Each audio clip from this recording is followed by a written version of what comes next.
এই ঘটনার সঙ্গে সরাসরি যোগ রয়েছে তৃণমূল কংগ্রেসের বলে অভিযোগ করছেন দুর্গাপুর পশ্চিমের বিজেপি বিধায়ক লক্ষণ ঘরুই। তিনি বলছেন বাংলায় কেউ নিরাপদ নয়, বিচারকেরা পর্যন্ত নিরাপদ নয়। এই ধরনের ঘটনা তৃণমূল কংগ্রেস ঘটাচ্ছে। শোনাবো আপনাদের কি বলেছেন দুর্গাপুর পশ্চিমের বিজেপি বিধায়ক। আজকে সারা বাংলায় কেউ সুরক্ষিত নেই, নারী পুরুষ থেকে শুরু করে শ্রমিক কেউ সুরক্ষিত নেই, ডাক্তাররা নার্সরা সুরক্ষিত নেই, প্রমাণ আগে জজরাও সুরক্ষিত নেই। তার মূল কারণ আগে বলেছি যে পশ্চিমবঙ্গের মাননীয় মুখ্যমন্ত্রী বুঝে গেছেন এশিয়ারটা হলে পরে অনেক টালবাহানা করেছেন, অনেক ধমকি দিয়েছেন। সুপ্রিম কোর্টের তত্ত্বাবধানে হাইকোর্টের জজরা, বিভিন্ন কোর্টের ডিস্ট্রিক্ট জজরা তারা রক্ষামানা করছেন জজকে ভয় দেখানোর জন্য, মানুষকে আতঙ্ক তৈরি করার জন্য। এশিয়ার যদি হয়ে যায় তৃণমূলের পথ অনিবার্য, সেই কারণে এই ঘটনা ঘটানো হচ্ছে। কিন্তু আমরাও কেউ সুরক্ষিত নেই, বাংলা কেউ সুরক্ষিত নেই, কোর্ট সুরক্ষিত নেই, জজ সুরক্ষিত নয়। ভিক্ষা জানি মমতা ব্যানার্জিকে উগ্রপন্থীদের সরকার জয় পশ্চিমবঙ্গ। ফোনে আমরা এই মুহূর্তে যোগাযোগ করতে পেরেছি তৃণমূলের সোশ্যাল মিডিয়া সেলের ইনচার্জ দেবাংশু ভট্টাচার্যের সঙ্গে। দেবাংশু, কি বলবে যে ঘটনা আজকে ঘটেছে কলকাতার আদালত থেকে শুরু করে রাজ্যের বিভিন্ন আদালতে যেভাবে বোমাতঙ্কের ছবি ধরা পড়েছে, বিজেপির অভিযোগ পুরোটার সঙ্গে তৃণমূল জড়িয়ে রয়েছে। বিচার ব্যবস্থা যেহেতু এসআইআর প্রক্রিয়ার সঙ্গে যুক্ত, তাদের পর্যন্ত ভয় দেখানোর চেষ্টা করছে। মূল উদ্দেশ্য তৃণমূলের পুরো বিষয়টাকে বানচাল করে দেওয়া। আচ্ছা, সাধারণ বুদ্ধিতে কি বলে, তৃণমূলের যদি কাউকে ভয় দেখানোর হয়, আমি ধরুন তৃণমূল কংগ্রেসের মুখপাত্র নই, একজন সাধারণ মানুষ হিসেবে আমি চিন্তা করে যদি দেখি, তৃণমূলের যদি সত্যিই কাউকে ভয় দেখানোর হয়, সেটা কি আদালতে বোমাতঙ্ক সৃষ্টি করে মিডিয়াতে খবর দিয়ে ভয় দেখানোর প্রয়োজন পড়বে?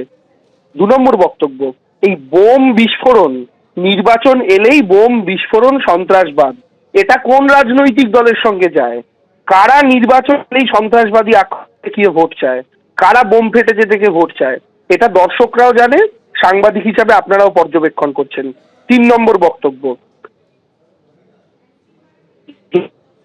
বিজেপি যে ঘটনা ঘটা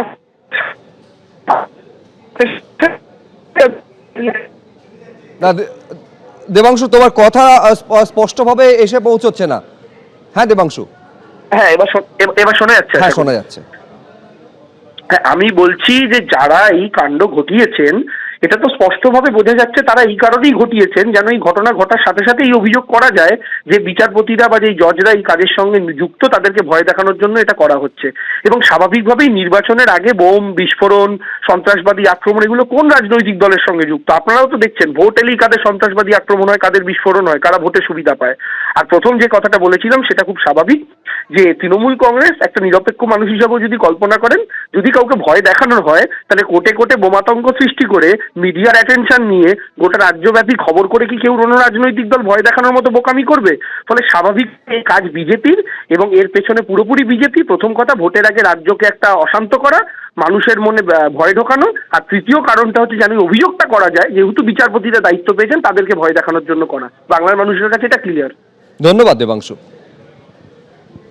আবার আপনাদের দেখাবো যে 6টি জায়গার ছবি, দিকে দিকে আজকে এই ছবি দেখা গিয়েছে। কলকাতার 2টি কোর্ট থেকে শুরু করে রাজ্য জুড়ে একাধিক জায়গায় কোর্টে এই ছবি দেখা গিয়েছে, যেখানে বোমাতঙ্কের ছবি। যে বোমাতঙ্কের জেরে আইনজীবী, বিচারক থেকে শুরু করে বিচার প্রার্থী তারা প্রত্যেকে বেরিয়ে আসেন। তারপর প্রশাসনের তরফে একেবারে পুলিশ কুকুর নিয়ে এসে, স্নিফার ডগ নিয়ে এসে, বম ডিসপোজাল স্কোয়াড নিয়ে এসে তল্লাশি চালানো হয়।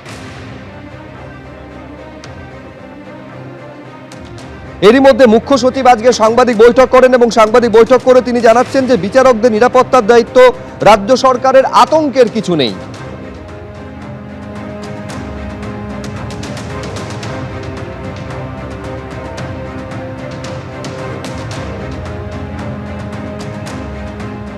আজ আসানসোল, দুর্গাপুর, চন্দননগর, বহরমপুর, কলকাতা সহ রাজ্যের বিভিন্ন আদালতে বোমাতঙ্কের খবর ছড়িয়ে পড়ে এবং তাতে সাধারণ মানুষ সহ বিচার প্রার্থীরা অসুবিধার সম্মুখীন হয়েছে। রাজ্য সরকারের তরফে পুলিশ ঘটনাস্থলে দ্রুততার সঙ্গে পৌঁছে যায় এবং ঘটনার তদন্ত চলে এবং তা মিথ্যে প্রমাণিত হয়। আমরা সরকারের তরফ থেকে সকল বিচারক এবং বিচার প্রার্থীদেরকে এই মর্মে আমরা আশ্বস্ত করছি যে রাজ্য সরকার তাদের সুরক্ষার জন্য সর্বোচ্চ প্রাধান্য দিয়ে বিষয়টা খতিয়ে দেখছে। This mail or this threat is anyhow related to delaying the SIR process, as you know that district judges are being involved in that. The district judges are all working right now in their respective areas, and the state government is committed to providing them all security and ensuring that they are able to discharge their functions effectively, because the time is very short for us, and therefore we have assured them of all assistance and all security support from the government. গোটা বিষয়টা অগ্রাধিকারের ভিত্তিতে দেখা হচ্ছে বলে রাজ্য প্রশাসনের শীর্ষ স্তর থেকে জানানো হচ্ছে। রাজ্য পুলিশের ভারপ্রাপ্ত ডিজি কি বলছেন দেখুন একবার। আমরা সবসময় প্রস্তুত আছি। We will take all steps to ensure that all our people in the state সব সুস্থ থাকুক আর সেফ থাকুক, এটা আমাদের সবসময় চেষ্টা থাকবে। এবিপি আনন্দ, এগিয়ে থাকে, এগিয়ে রাখে।